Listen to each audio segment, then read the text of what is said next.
Salmo 142 nos diz assim a palavra do Senhor, o nosso Deus. Ao Senhor ergo a minha voz e clamo, com a minha voz suplico ao Senhor. Derramo perante Ele a minha queixa, a sua presença exponho a minha tribulação. Quando dentro de mim me esmorece o espírito, conheces a minha vereda. No caminho em que ando, me ocultam armadilhas. Olha à minha direita e vê, pois não há quem me reconheça, nenhum lugar de refúgio, ninguém que por mim se interesse. A ti clamo, Senhor, e digo, tu és o meu refúgio, o meu quinhão na terra dos viventes. Atende o meu clamor, pois me vejo muito fraco. Livra-me dos meus perseguidores, pois são mais fortes do que eu. Tira a minha alma do cárcere, para que eu dê graças ao teu nome. Os justos me rodearão quando me fizeres este bem. Vamos orar ao Senhor mais uma vez, amados irmãos. Senhor bendito, esta é a nossa oração diante do Senhor. Que o Senhor, ó Deus, conduza o nosso coração a toda dedicação como ato cultico, a pregação da Tua palavra neste momento, como continuação do culto que estamos prestando a Ti nesta noite. Que o Senhor dê à nossa mente e coração toda a disposição para ouvir a pregação da Tua palavra, aprender da Tua palavra, a fim de que sejamos conformados à imagem do Teu Filho e experimentemos os caminhos da vida na Tua presença, ao conhecer as veredas benditas do Senhor, nas quais há plenitude de alegria na Tua presença, para nelas andarmos e desfrutarmos da Tua graça. Que a Tua palavra, ó Deus, ilumine o nosso entendimento nesta noite, o Teu Santo Espírito ilumine o nosso entendimento para a compreensão da Tua palavra, e que o Senhor seja misericordioso com o pregador que irá trazer a Tua palavra nesta noite. Em nome de Cristo é o que nós te pedimos. Amém. Irmãos, como enfrentar o desânimo do nosso coração? Era exatamente assim, desanimado, que Davi se encontrava quando ele escreveu este salmo aqui, o Salmo 142. Davi era um homem que estava angustiado, cujo espírito se encontrava esmorecido, sentindo-se abandonado e inseguro, fraco, e cuja alma se encontrava encarcerada. Ele mesmo diz isso tudo. Essa era a situação dele, um homem profundamente abatido e desanimado. E é diante dessa condição que ele expõe, que ele compõe este salmo. E assim, irmãos, Davi, assim como o nosso próprio Redentor, Jesus Cristo, que também experimentou profunda tristeza e angústia naquele jardim. O texto que nós lemos no início do culto, o Evangelho de Mateus, capítulo 26, a partir do verso 36, nos diz como estava o nosso Redentor, profundamente abatido, triste, angustiado. Nas palavras do nosso próprio Jesus Cristo, nosso próprio Senhor Jesus Cristo, ele diz, a minha alma está profundamente triste até a morte. Essas são suas palavras. Davi também experimentou como seu Redentor profunda tristeza e angústia naquela caverna onde ele se encontrava. E ele escreve então um salmo que revela a sua profunda angústia espiritual, mas que revela também, irmãos, como Davi enfrenta o desânimo do seu coração, recorrendo a Deus como aquele que pode socorrê-lo, tirando do abatimento que o assola. Podemos nós, portanto, sermos ensinados como igualmente enfrentar o desânimo do nosso coração a partir deste salmo. Vejamos como este pequeno salmo, irmãos, se apresenta, e então, no final, vejamos como, marcadamente, nós podemos, à luz do ensino desse texto, enfrentar o desânimo do nosso coração. Comecemos, então, pelo próprio título desse salmo. Esse título, Salmo didático de Davi, oração que fez quando estava na caverna, ou então, Salmo didático de Davi, quando estava na caverna, uma oração, é outra tradução possível. Esse título faz parte do texto bíblico. na Bíblia hebraica, onde o texto foi originalmente escrito, este, inclusive, é o primeiro versículo, empurrando os versículos demais, então, para números subsequentes. Não aí o título Oração no Meio do Grande Perigo, esse não, é apenas um título das editoras que publicam o texto bíblico traduzido, mas esse título menor, que se encontra aí na maioria das nossas Bíblias em itálico, embaixo do texto editorial, então, no meu caso da minha Bíblia, Oração no Meio ao Grande Perigo, esse texto de baixo é texto inspirado por Deus. Ou ele foi escrito pelo próprio Davi, como um registro histórico do momento no qual ele escreveu este salmo, ou alguém que posteriormente organizou os salmos, incluiu esta circunstância histórica, porque sabia pela história que este salmo tinha sido escrito por Davi nessa ocasião da caverna. Este salmo aqui, que temos aí traduzido como salmo didático, é apenas uma palavra no hebraico, e é um termo que carrega duas noções, ou a ideia de habilidade de ensino, ou então habilidade artística. Tanto é que uma Bíblia, como a Revista Atualizada, traduz como salmo didático, mas se você for ler a NVI, traduz como poema. Então, a ideia aí é que esta palavra carrega esses dois conceitos, talvez, e possivelmente, essas duas ideias, inclusive associadas. Uma obra muito bem elaborada, um poema muito bem elaborado, pela pena inspirada de um dos brilhantes escritores bíblicos de poesia, que era Davi, com o propósito de ensinar ao povo de Deus, particularmente aqui, como enfrentar momentos de abatimento, como é o propósito de toda a Escritura. Sobre a oração, irmãos, esse salmo é também uma oração, né? Oração de Davi, no meio desse abatimento que ele experimenta. O título ainda nos informa o que, mais especificamente, estaria acontecendo com Davi nessa ocasião. Diz aí que quando ele estava na caverna. Há duas ocasiões mais prováveis de Davi se encontrar em uma caverna, mas ambas estão relacionadas com a perseguição que Davi sofria do perverso rei Saul, um homem que era movido de inveja odiosa, e que buscava, então, violentamente atacar e que tentava frequentemente destruir a vida de Davi. Saul, sabendo que Davi era admirado entre os homens por causa dos seus triunfos gloriosos, especialmente a derrota de Golias, dos filisteus, Saul, invejoso, começou a odiar Davi ao ponto de querer matá-lo e perseguia violentamente. Então, as duas ocasiões da caverna de Davi estão relacionadas a esse contexto. Uma dessas ocasiões foi quando Davi, depois de ser avisado pelo próprio filho de Saul, Jonatas, que amava muito Davi, de que o seu pai, o pai de Jonatas, Saul, estava desejoso de destruir a vida de Davi. Davi, então, empreendeu uma jornada de grande aflição e perigo, de morte, até se refugiar na caverna de Adulão. Ele foi passando por lugares muito violentos e ele sentiu o cheiro da morte em algumas ocasiões. É nesse contexto que ele se finge, inclusive, de louco para lá salvar a sua vida. E depois, então, que ele consegue empreender a sua jornada de morte, de risco de morte, perigo de morte, ele, então, vai parar na caverna de Adulão, onde ele respira.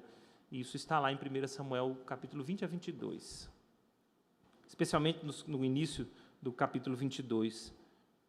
Essa saga, irmãos, essa primeira saga de Davi, ela é acompanhada por uma carneficina praticada por Saul contra aqueles que havia assistido Davi durante a jornada de fuga dele.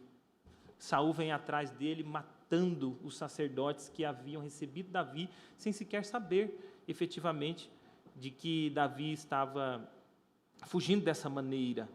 A outra ocasião foi depois dessa, imediatamente depois.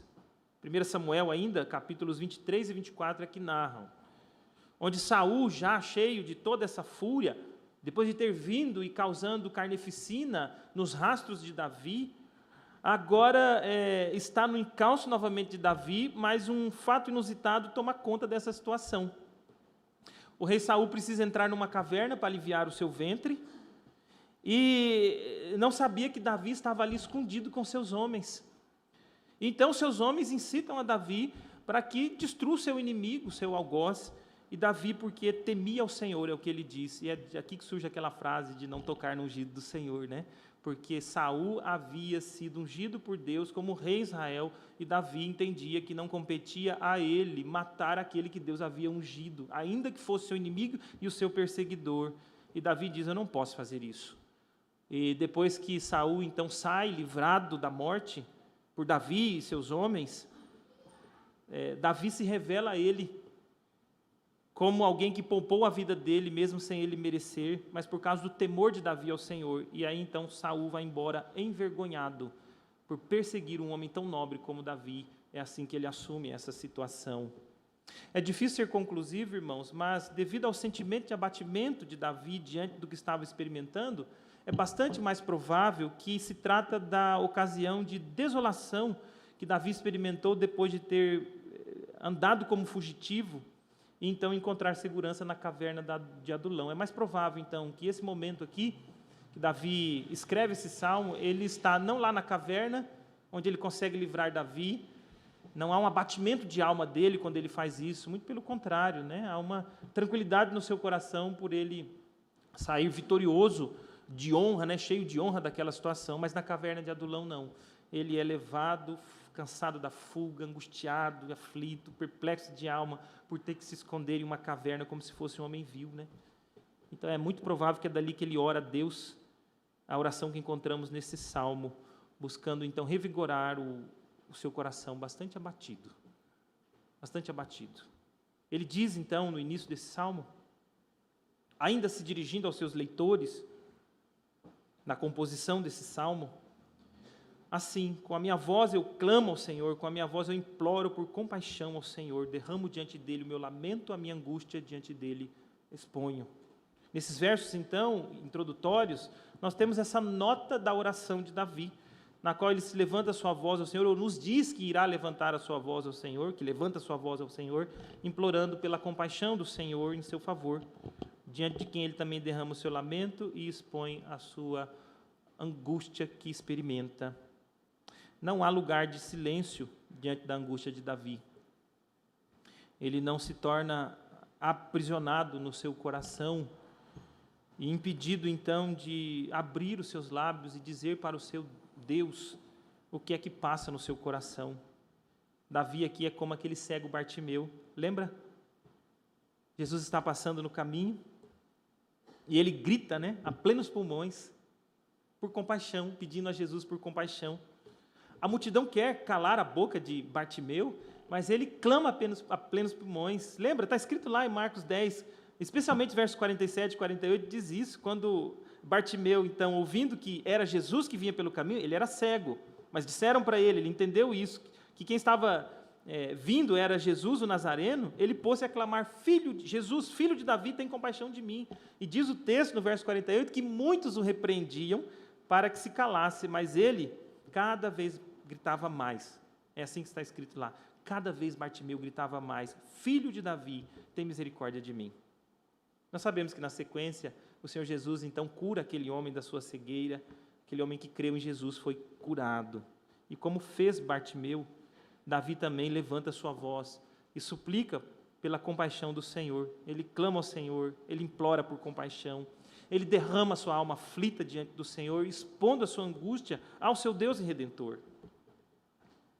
Aqui também é um destaque que a ênfase de Davi se dá no fato de que ele faz isso na presença de Deus. É diante de Deus que ele se apresenta. A nossa versão bíblica traduz de forma diferente aquilo que no texto hebraico é a mesma palavra repetida duas vezes. Já expliquei para vocês que a nossa tradução tem o hábito de não repetir palavras, porque concebeu que repetição é algo negativo na nossa língua, quando na verdade o texto bíblico, especialmente o texto hebraico, ele é bastante marcado por repetições, e aqui é o caso. É diante dele, ou na presença dele, isso aparece no início do verso 2 e também no final do verso 2. No Salmo 140, derramo diante dele, ou diante da face dele, ou perante ele, a minha queixa, e perante ele, diante dele, ou na face dele, a mesma palavra que está traduzida agora de maneira diferente como a sua presença, é que exponho a minha tribulação. Essa ênfase parece um detalhe do texto, mas não é. O que Davi está dizendo aqui é que se eu tenho que apresentar a minha queixa, meu lamento, a minha angústia, a minha súplica, é diante dele, é diante dele que eu tenho que fazer isso. É verdade que nós podemos nos achegar a pessoas a quem amamos e abrir o nosso coração, apresentar a nossa queixa, mas Davi se encontrava sozinho. Mas é verdade também que uma pessoa que não sabe apresentar a sua queixa diante do Senhor se torna outra coisa, não se torna outra coisa senão a pessoa murmuradora.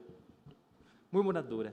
Ela não consegue chegar diante das pessoas com expressões positivas de coração, porque elas não fazem isso, não expressam as suas aflições diante de Deus, e estão sempre carentes, então, de fazer isso diante dos homens. É diante dele que Davi apresenta as suas queixas e angústias. Como eu disse, isso não significa que nós não temos uns aos outros para expressar as dores do nosso coração, mas, acima de tudo, é diante dele. Davi está ensinando que isso precisa ser feito. Davi, então, está aqui, irmãos, ensinando os seus leitores, dos seus dias e os nossos, de que, diante da angústia profunda que ele se encontra, ele havia entendido que a saída para o abatimento do seu coração, a saída para o seu desânimo espiritual, era recorrer ao Senhor, a Yahvé, o seu Redentor, ao Deus único e verdadeiro, que era o seu supremo pastor e aquele em quem Davi somente poderia encontrar compaixão diante dele. O verso 3 agora muda o alvo de suas palavras.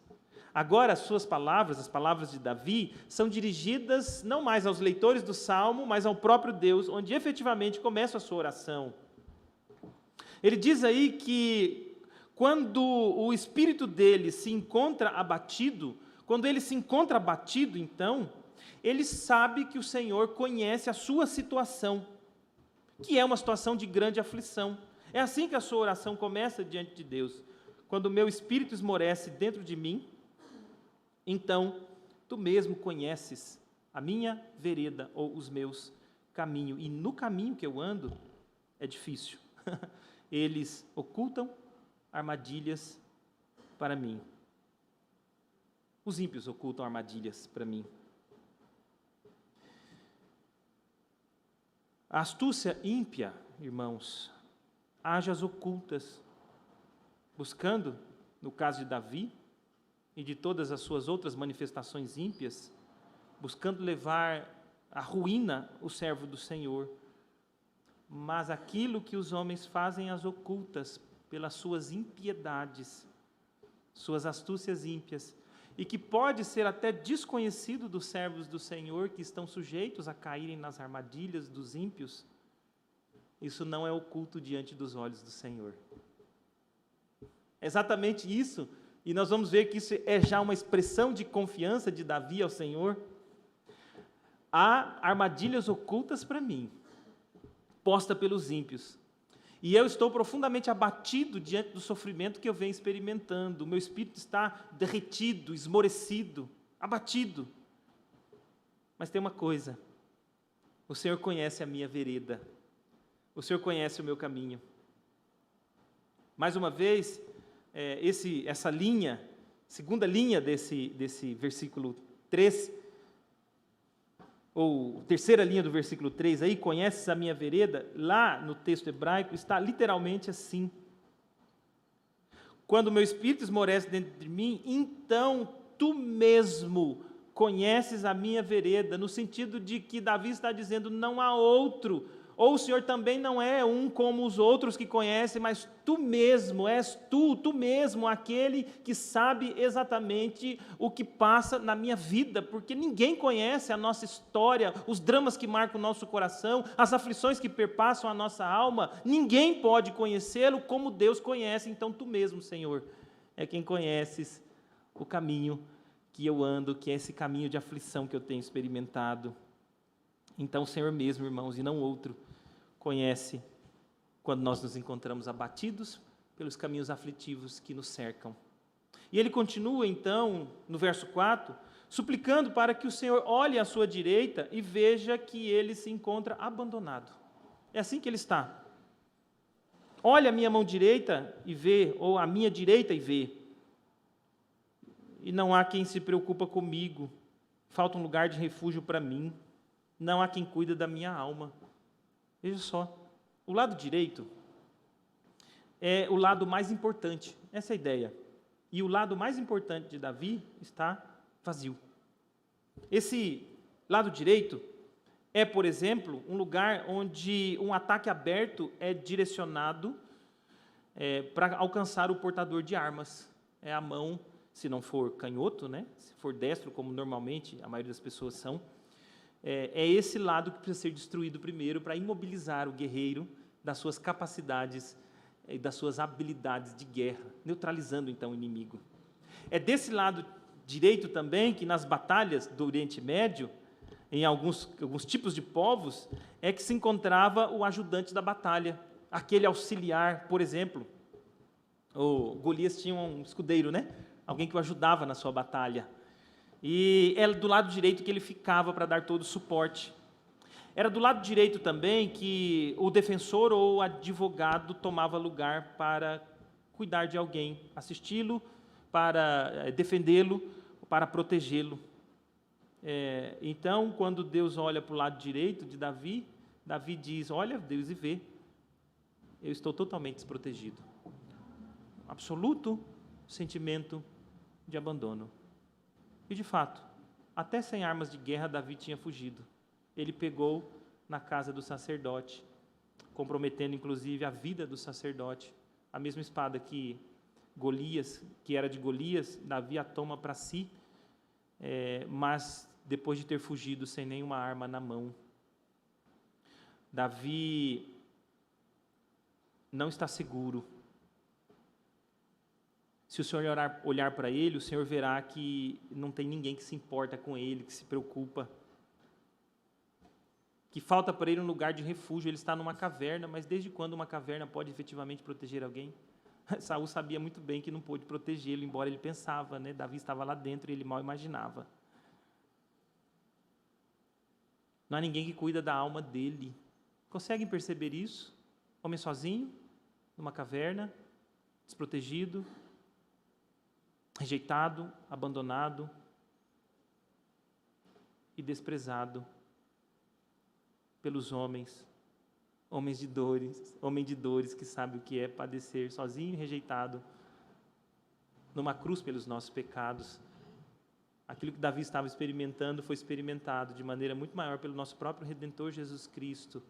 Todos fugiram e abandonaram. Davi está aqui passando por isso. Aquele homem de Deus está ali sozinho, então, aflito. Esta palavra aí, ninguém que me reconheça, é traduzida lá em Rute, no capítulo 2, verso 19, assim: aquele que te acolheu favoravelmente. Então, reconhecer aqui é a mesma palavra usada em Rute para acolher favoravelmente, se referindo então à postura bondosa e cuidadosa, no caso lá de Boaz com Rute. Diz assim lá em Rute 2,19.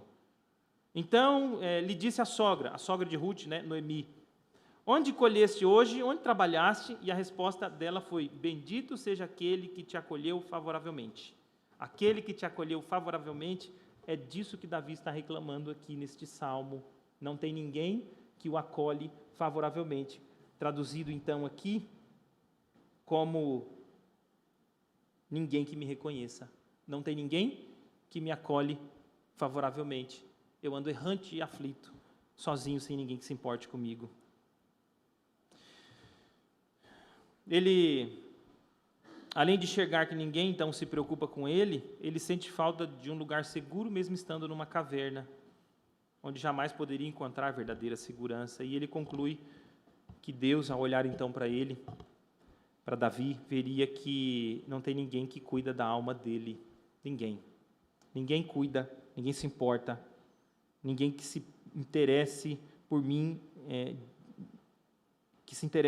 literalmente ninguém que se importe com a minha alma. Irmãos, embora a solidão de Davi o privasse de pessoas que se importassem com ele, e que aquele lugar que ele estava jamais poderia oferecer algum tipo de segurança inabalável para ele, Davi sabia quem se importava e quem era o seu verdadeiro refúgio. É isso que ele diz no verso seguinte: não a caverna de Adulão, mas o Senhor, o seu Redentor, é o seu refúgio. É isso que nós encontramos no verso 5. E ele diz: a ti Clamo, Senhor, e digo, Tu és o meu refúgio. Diante então do seu Deus e Redentor, a quem ele havia derramado sua súplica, agora ele declara, em alto e bom som de todo o seu coração, uma profunda confissão de esperança em Deus como seu refúgio e como também o seu bem mais precioso, o seu quinhão na terra dos viventes. O seu lugar seguro não é uma fortaleza com muralhas elevadas, irmãos, ou uma caverna na qual Davi poderia se esconder, mas é o próprio Deus o seu refúgio. Mais tarde, o profeta Isaías diz que o Senhor é a fortaleza do pobre, a fortaleza do necessitado na angústia, o refúgio contra a tempestade e sombra contra o calor, lá em Isaías 25:4. Jeremias 17:17 declara ao Senhor a mesma coisa: meu refúgio és tu no dia do mal.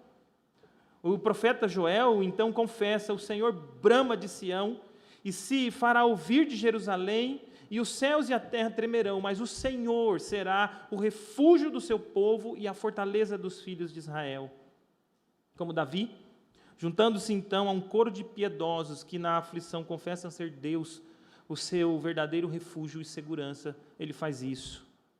Nós sabemos que um dos hinos mais tradicionais da Reforma Protestante, o hino que profundamente marcou o tema da Reforma Protestante, é Castelo Forte é o Nosso Deus, o hino do reformador alemão Martinho Lutero, que é baseado inclusive no Salmo 46, e que reflete essa mesma realidade. Em meio aos perigos violentos que Lutero experimentava como protestante, diante do poder agressivo do romanismo, ele reconhece que Deus era o seu verdadeiro refúgio. Nós sabemos quando Lutero escreveu esse hino, alguns sugerem que ele escreveu quando ele estava protegido numa muralha, e então ali ele vendo protegido num castelo pelos seus amigos, e ali ele escreve o salmo dizendo que não aquele castelo era o seu refúgio, mas o próprio Deus. Mas o fato é que a história não nos dá segurança exata saber quando ele escreveu. O fato é que Lutero sabia que o seu verdadeiro refúgio não estava em absolutamente nada, senão no Senhor como seu castelo forte. Irmãos, então, quando não restava mais nada para Davi, ele sabia qual o bem que ele tinha como bem mais precioso. Como eu disse, Davi fugiu sem sequer a arma de guerra, e o seu refúgio é o próprio Senhor. O seu Redentor, diz ele, é o seu quinhão, a sua porção, a sua herança na terra. Não bens ou qualquer outra coisa é o maior bem de um peregrino que caminha rumo a Jerusalém celestial, irmãos, onde encontrará o seu verdadeiro tesouro, o seu verdadeiro lar, a sua verdadeira pátria. Mas o próprio Senhor, seu Redentor, é o seu bem mais precioso. Com esta expressão, o que Davi está dizendo é: homens herdam terras, têm posses, têm heranças neste mundo, recebem as divisões das suas propriedades, têm a sua porção nesta terra, na terra dos viventes. Mas sabe qual é a minha porção? Eu que ando errante como um fugitivo, mesmo sem terra para onde habitar com segurança? O próprio Senhor. Esse é o seu maior desejo, o próprio Senhor. E ele entende então que não lhe falta, porque tem o Senhor, embora não tenha mais nada, mas tem tudo que é o Senhor. Paulo vai dizer isso mais tarde, irmãos, concordando com Davi. Ele diz que Cristo é o seu bem supremo. Nós lemos isso lá em Filipenses capítulo 3, verso 7. Mas o que para mim era lucro, eu considerei nada, considerei como perda por causa de Cristo. Deveras, considero tudo como perda por causa da sublimidade do conhecimento de Cristo Jesus, o meu Senhor, por amor de quem perdi todas as coisas e as considero como refúgio para ganhar a Cristo e ser achado nele.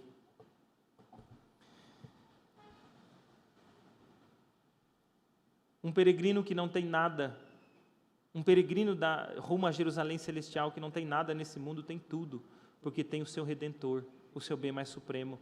Tanto é que Lutero, quando cantava, ele dizia que podia perder bens, podia perder família, podia perder qualquer coisa, mas ele estava com o Senhor. Ele tinha o Senhor como seu amparo seguro, como seu castelo forte.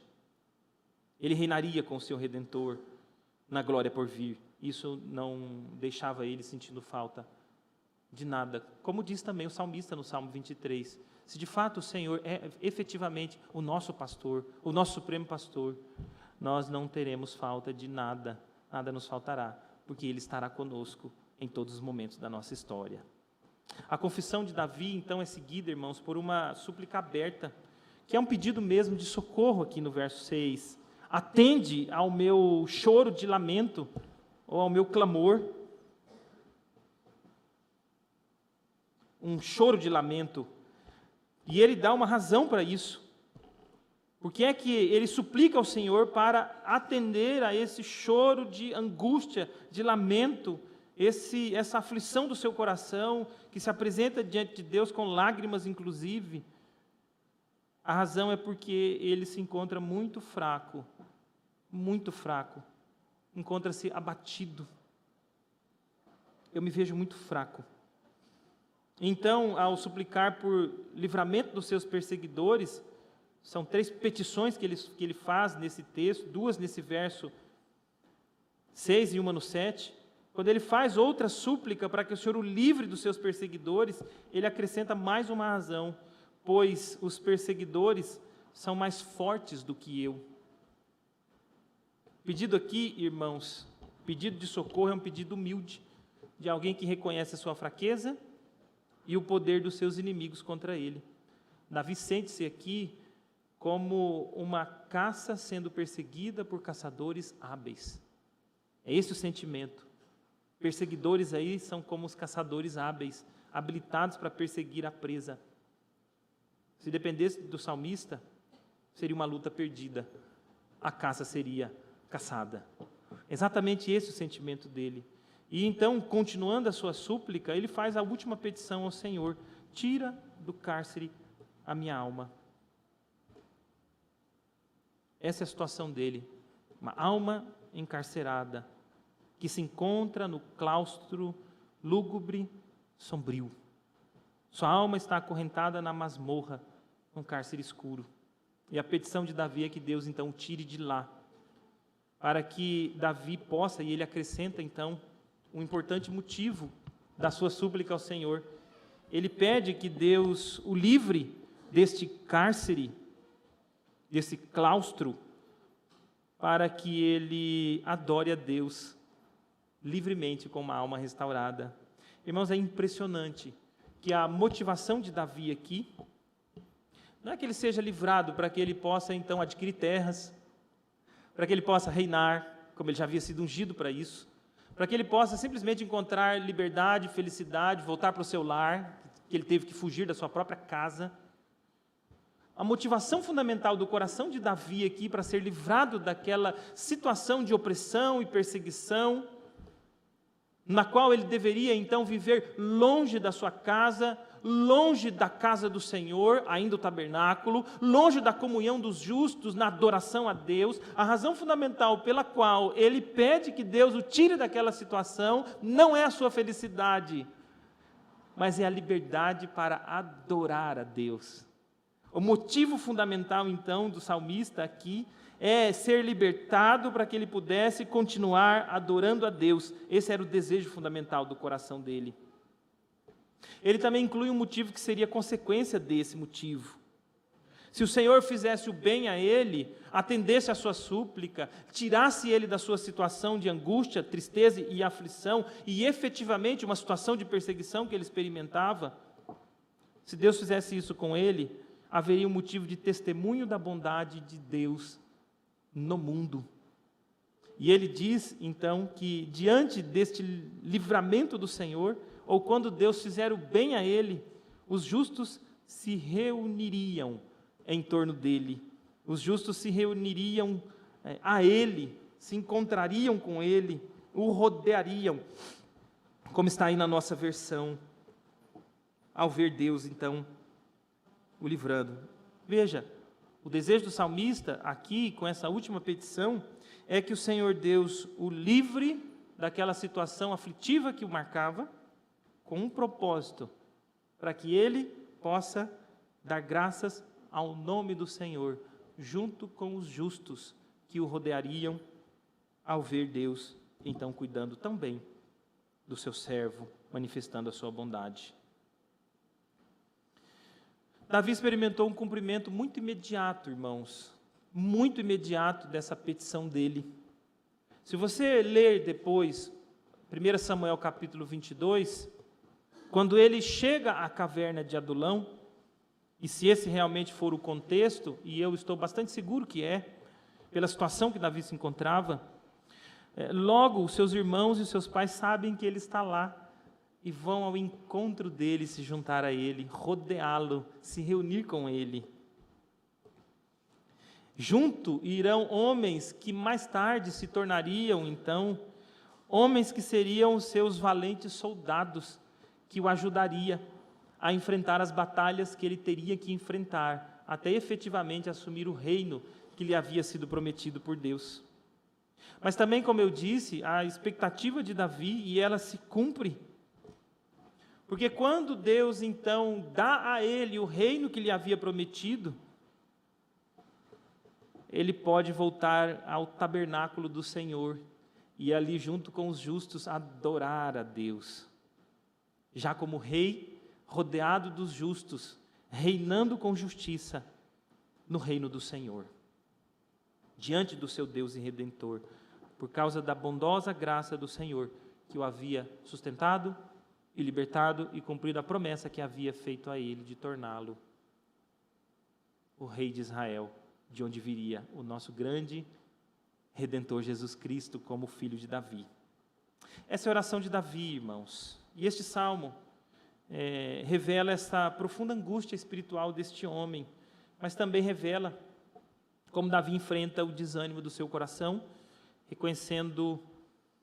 recorrendo a Deus como aquele que pode socorrê-lo, tirando do abatimento que o assolava.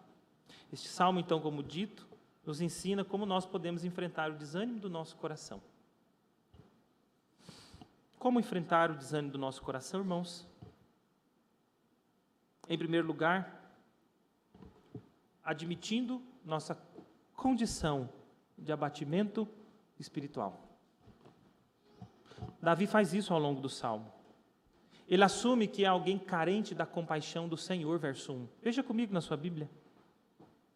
Ele não tem dificuldade de assumir, eu sou um homem carente de Deus, eu preciso da compaixão do Senhor. É exatamente isso que ele chega a Deus e diz, como Bartimeu, tem compaixão de mim. Só faz isso quem reconhece a necessidade de obter compaixão de alguém. E ele então é alguém que reconhece a sua carência da compaixão do Senhor. Ele é alguém que admite ser angustiado, final do verso 2 nos diz isso. Ele não oculta que o seu espírito estava esmorecido e abatido. O começo do verso 3 nos ensina isso. Ele também expressa, irmãos, com profunda sinceridade, sentir-se abandonado e sem segurança alguma. Não tem medo de dizer que se sente fraco, de admitir, inclusive, que os seus inimigos são muito mais fortes que ele. É isso que está escrito aí no verso 6 da sua Bíblia. Muito menos medo de reconhecer o seu estado espiritual de abatimento, cuja alma estava encarcerada, um claustro lúgubre. Essa era a situação dele, de profundo abatimento, desanimado. E ele não tem vergonha de admitir isso diante do Senhor, mas não tem vergonha de admitir isso também diante dos seus irmãos. Aqui ele ensina este salmo. Este salmo não é uma carta secreta a Deus, não é uma oração exclusiva dele, dedicada ao Senhor e que nunca ficou registrado na história. Este salmo foi escrito e ajustado aqui por Davi, inclusive, para ser um instrumento de edificação para os seus irmãos dos seus dias. Homens dos dias de Davi leram este salmo e olharam para Davi e dizem, eis um homem que se deixou abater pelos sofrimentos que enfrentava, mas isso não causava vergonha de Davi. Como não teve vergonha o nosso Redentor de assumir naquele jardim que estava abatido de alma. Não é virtude a tolice arrogante da superioridade fantasiosa, plástica, onde a alma está em frangalhos, mas a plástica estética, mas a aparência se manifesta como se estivesse tudo bem. Não é isso que o Senhor espera de nenhum de nós. Deus nunca nos chamou para falsear a realidade íntima do nosso coração. O nosso Redentor não fez isso. Que tolice seria da nossa parte? Em nome do quê? De uma autoimagem? De nos parecermos superiores aos demais? Nos apresentarmos diante de Deus como se estivesse tudo bem, quando nosso coração está abatido por causa das aflições que nos cercam? Não é assim que o nosso Redentor agiu. E muito menos Davi fez.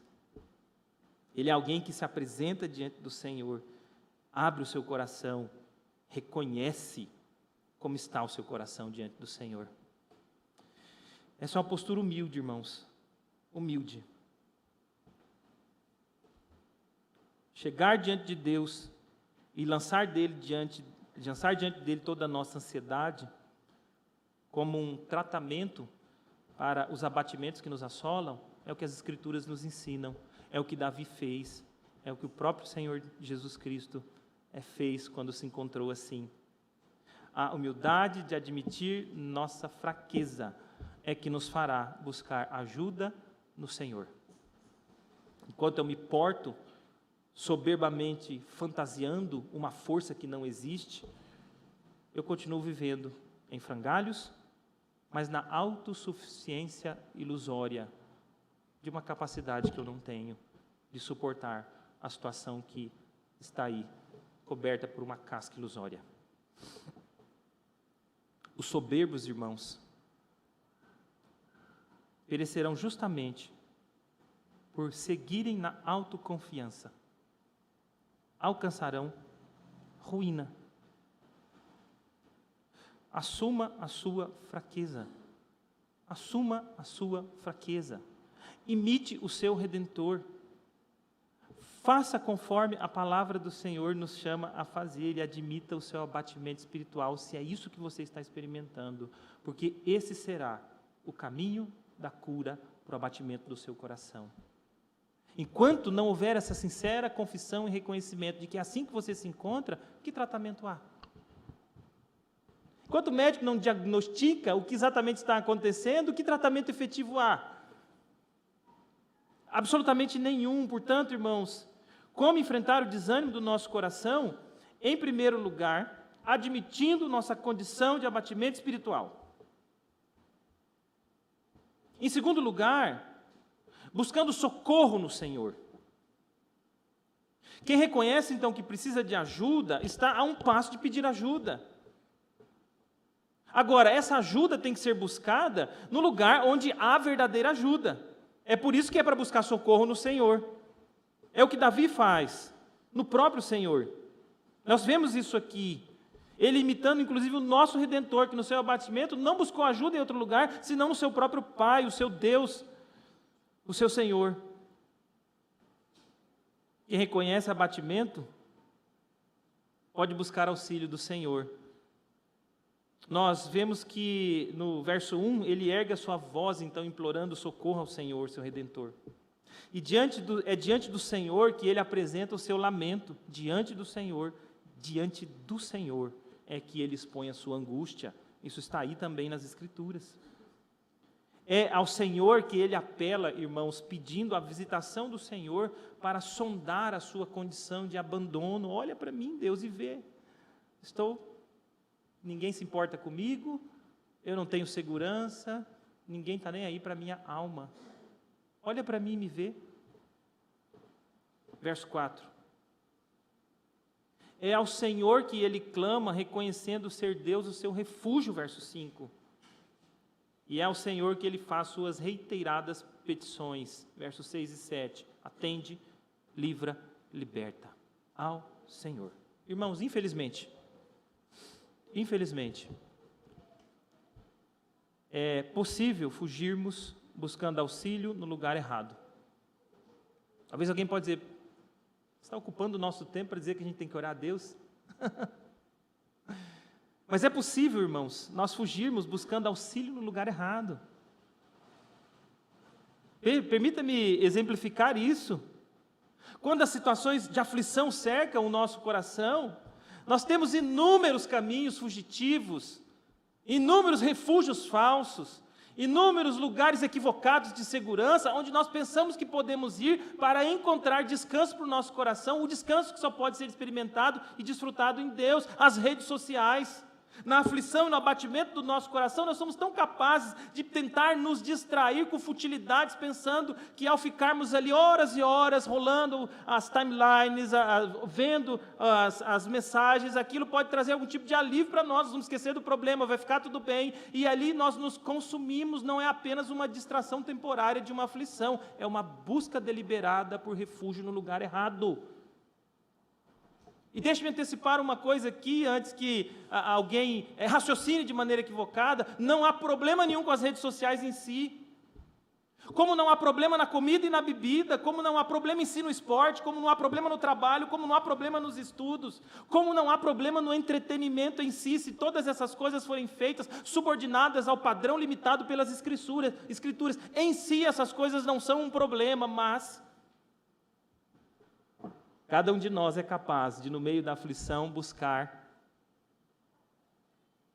auxílios vãos, nos distraindo nas redes sociais, tentando, por meio da comida e bebida, distrair o nosso coração para anestesiar o sentimento aflitivo que nos cerca. Os esportes. Os esportes.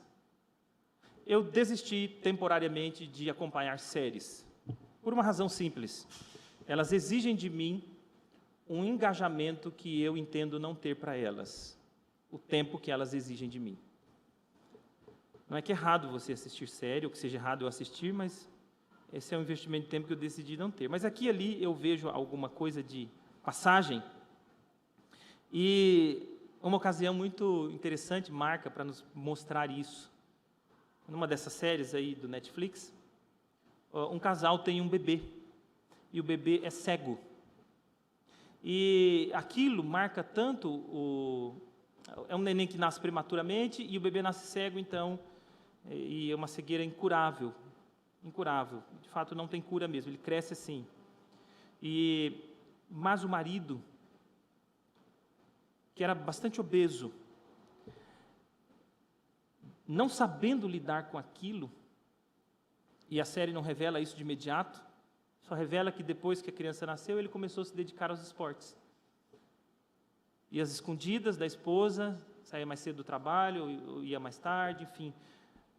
Começou porque a esposa também sofria de severa obesidade, e ele começou a fazer esportes, praticar esportes. Até que aquilo virou uma saga na vida desse casal, e um dia ele admite assim para a esposa: eu busco fuga no CrossFit, porque eu não suporto a realidade de ter um filho cego. Talvez a gente possa ver que maravilha, né? Um homem que está cuidando da sua saúde, buscando vencer algumas dificuldades, mas não. No fundo do coração daquele homem não tinha a ver com saúde, não tinha a ver com cuidados da saúde, não tinha absolutamente nada. A razão fundamental que cercava o coração daquele homem é encontrar no CrossFit, podia ser qualquer outra modalidade, por favor, buscar no esporte a sua redenção, o descanso para a sua alma aflitiva. Será que isso foge muito de nós? Será que a hora que há conflitos em casa, a primeira coisa que se faz é pegar o instrumento de esporte e sair por aí? Ou buscá-lo por aí?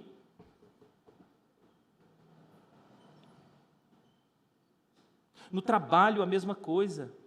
Uma coisa abençoada que Deus nos deu, nós podemos transformar o trabalho como uma fonte de consolo para o nosso coração. Está tudo errado na nossa vida, há profundo drama nos marcando, há uma angústia tremenda nos assolando, mas já que o trabalho dá certo, então eu vou dedicar o meu tempo todo para o trabalho, porque ali está dando certo, e ali eu encontro refúgio, alívio e descanso. Meus irmãos, que Deus te livre de encontrar descanso em alguma coisa assim. Quando eu estou fazendo isso, eu sinto uma plena paz, um verdadeiro descanso, isso me alivia, me desestressa. Cuidado! Porque a coisa em si pode ser boa, mas as motivações interiores do coração podem ser perversas. E são tão perversas, sabe por quê? Porque ao invés de buscarmos refúgio no Senhor, nós buscamos em qualquer outra coisa. Parece óbvio dizer que, ao reconhecer a nossa angústia, nós temos que orar a Deus, buscar socorro no Senhor. Parece óbvio, mas na prática não é, porque muitas vezes não é isso que nós fazemos. Nós buscamos os subterfúgios para tentar anestesiar as aflições que marcam o nosso coração, ao invés de nos entregarmos de coração e alma diante do Senhor, em quem realmente nós podemos encontrar verdadeiro alívio e descanso. Todos os outros auxílios são vãos. Como eu disse, não tem nada a ver com você ter rede social, praticar esporte, ou trabalhar honestamente. Tem a ver com as motivações do seu coração. Ao fazer isso, especialmente em buscar nestas coisas refúgio para a sua aflição. Será refúgio vão, será uma destruição para a sua vida, porque você rejeitará o verdadeiro caminho de descanso, que é o Senhor. Em terceiro lugar, irmãos, ao enfrentarmos desânimo no nosso coração, nós temos que confiar no Senhor. Davi confia no Senhor, confia que o Senhor ouve a sua oração, está aí no verso 1. Ele confia que o Senhor tem compaixão para conceder a ele o que ele pede, também no verso 1. Ele confia que o Senhor conhece o caminho da aflição dele, ele confia que o Senhor sabe o que está acontecendo com ele. Verso 3. Ele confia que o Senhor olha para a sua situação, que o seu Redentor é o seu refúgio seguro, verso 5. E o seu bem mais precioso. Ele confia no Senhor como o seu refúgio seguro e o seu bem mais precioso. Ele confia que o Senhor dará a ele livramento. Por isso é que ele pede, atende, livra e liberta no fim do Salmo. E ele confia que o Senhor é quem o libertará. E ele poderá, então, louvar o Senhor junto com os justos, experimentando a liberdade do Senhor. Ore confiante ao Senhor. Aliás, orar ao Senhor e não buscar refúgio em nenhuma outra coisa como distração para superarmos as angústias que nos cercam, mas se achegar ao Senhor, já é esta expressão de confiança. No entanto, esta expressão de confiança precisa ser reforçada ao seu coração, de que se você se achega a Deus e ora, você não está orando para qualquer um, você está orando para o Deus eterno, o Rei da Glória, que tem poder para te socorrer, livrar, sustentar e direcionar a sua história. Confia no Senhor de todo o teu coração, descansa na graça do Senhor, espera nele. Não são essas as promessas do Senhor para nós? Espera nele, confia nele. Irmãos, nós sabemos que a história do povo de Deus terminará bem. Está escrito isso nas Escrituras. Nós desfrutaremos da bênção da glória eterna com o nosso Redentor. Todas as aflições que nos cercam no curso da nossa história encontrarão ruptura radical na ressurreição eterna. Mas não significa que é só na ressurreição eterna que nós vamos ver algum bem. O Senhor cuida de nós o tempo todo. Ele nos ama e pelo seu sangue nos redimiu dos nossos pecados. E o apóstolo Paulo vai nos dizer isso. Se Ele nos redimiu dos nossos pecados, nos reconciliando com Ele mesmo, Ele não nos dará graciosamente todas as coisas. Confia no Senhor. Derrama o seu coração confiantemente no Senhor. Descansa no Senhor confiantemente. E por fim, irmãos, ao enfrentarmos desânimo do nosso coração, além de admitirmos nossa condição de abatimento, buscarmos socorro no Senhor, confiar no Senhor, nós também devemos louvá-lo. Louvá-lo. É assim que o salmista termina. O desejo por livramento do salmista não é para outra coisa, não é para ele viver bem em paz, é para que ele seja alguém que adore a Deus. Ele entende que o centro da sua existência é uma vida adorativa. Ele é um homem litúrgico, um homem que vive para adorar a Deus. Essa é a razão fundamental da sua história. Não é ser rei, não é ser um guerreiro vencedor, não é ter prosperidade, mas é ser uma pessoa que adora. Que adora. Este próprio salmo é uma expressão de adoração a Deus pelas penas inteligentes e piedosas de Davi. Mas o verso 7 expressa com clareza que o desejo fundamental daquele homem é adorar a Deus. Naquele contexto, ele precisava ir ao templo, ou ainda ao tabernáculo. É ali que ele adoraria a Deus pela mediação dos sacerdotes, oferecendo os seus sacrifícios, recebendo o seu perdão, desfrutando então pela mediação do sacrifício do cordeiro, imolado no tabernáculo, a comunhão com Deus, a sua adoração ao Senhor. Embora a vida cultica do povo do Antigo Testamento, ou a vida adorativa do povo do Antigo Testamento, não era meramente circunscrita ao tabernáculo, Davi está orando aqui na caverna, falando com Deus.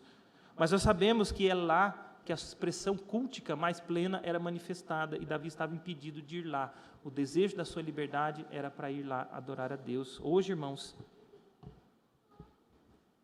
ainda que as Escrituras nos ensinem que nós devemos nos reunir para congregar e adorar a Deus, isso não pode faltar na vida. Nós somos homens litúrgicos, adoradores. É vital ao nosso coração sermos um povo adorador, gente congregacional, adorativa, litúrgica, gente que vive para louvar o Senhor, inclusive em contexto cultico com o povo de Deus. Mas nós sabemos que podemos fazer isso pela mediação do nosso Redentor, que era o mesmo de Davi, viver para louvarmos ao Senhor. Enquanto estamos sofrendo, não deixemos de adorar ao Senhor, o nosso Redentor. Não apenas porque estamos experimentando uma situação na qual nós não temos a alegria que gostaríamos de ter nela, mas porque Deus nos deu redenção em Cristo. Em Cristo. Não há nada que pode nos roubar esta redenção em Cristo, esse presente gracioso do Senhor. E deste modo, nada deveria roubar de nós o desejo de louvar o nosso Redentor para sempre. Irmãos, como enfrentar o desânimo do nosso coração? Admitindo a nossa condição de abatimento espiritual, buscando socorro no Senhor, confiando nele e louvando de todo o coração como nosso Redentor bendito, que já nos livrou do grande mal que estava sobre nós, que eram os nossos pecados e a nossa condenação eterna, nos dando Cristo, a quem pertence o louvor, a honra e a glória para todos sempre. Nosso catecismo breve, aquele catecismo de crianças, que as crianças do século XVI decoravam as 107 perguntas, começa dizendo assim: qual é o fim principal do homem? Glorificar a Deus. O fim principal do homem é glorificar a Deus e alegrar-se nele para sempre. Que mesmo em meio às aflições que marcam a nossa história, nós sejamos este povo adorativo, que vive para a glória de Deus e encontra alegria nele, mesmo em meio às aflições, reconhecendo o nosso abatimento, buscando socorro no Senhor, confiando nele e louvando de todo o nosso coração por tão grande redenção que nos alcançou em Cristo. Amém. Nos coloquemos em pé, amados irmãos, oremos juntos ao Senhor nosso Deus. Obrigado, Senhor, pela Tua palavra, que ela marque o nosso coração.